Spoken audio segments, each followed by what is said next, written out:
African countries today are renting a private sector. Mm-hmm.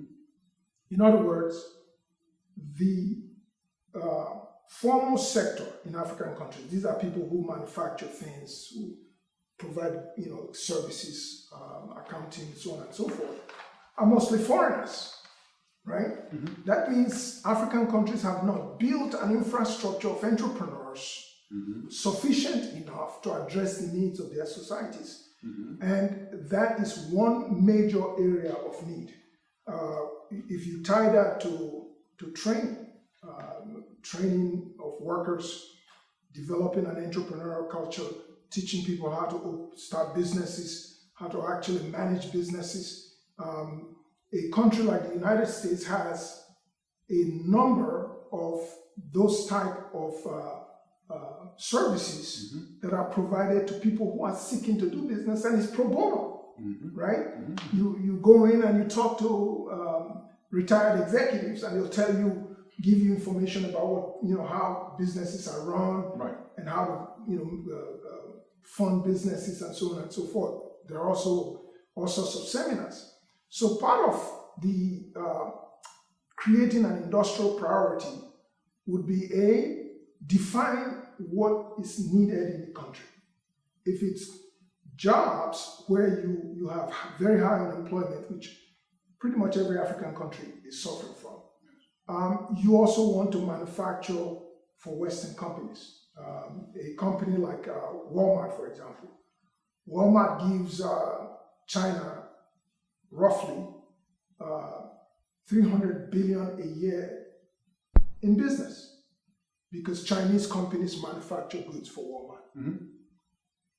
There are a host of companies, not just in America, but in Europe, that need a place that is secure, where labor is pacified, where they can produce, right? They will come in, create, a factory that, then produces goods. Those goods become export goods because they ship them back to their customers around the world, which is one of the principal techniques that Singapore used to build its economy. Most people are not aware Singapore, which has one of the highest per capita income in the world, well over 50, I think it's roughly $60,000 now in per capita income, higher than the United States, for example. It's number 3 in the world. Singapore, one of the top exporting nations in the world, primarily all the exporters in Singapore are companies that have gone to Singapore because Singapore has provided labor, they've provided infrastructure through Johan Waron Industrial Estate. So companies find it very easy to go there and do business. So one of the areas that African countries would want to focus on is being able to be attractive to companies that want to come in and do business that is primarily export-oriented business.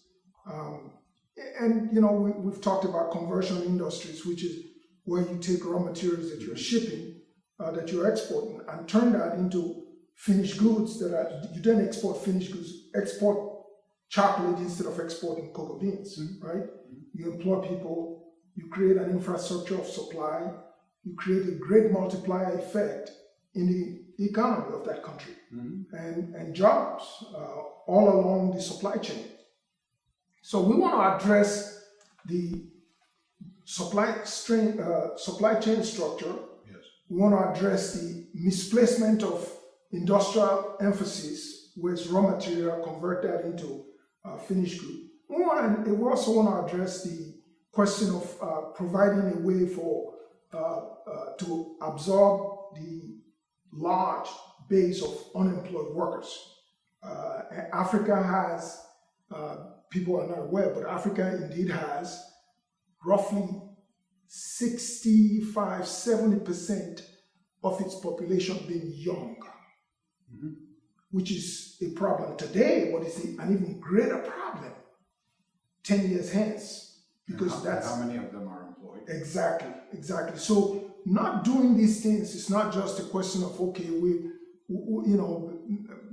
didn't get to that, so it's all right.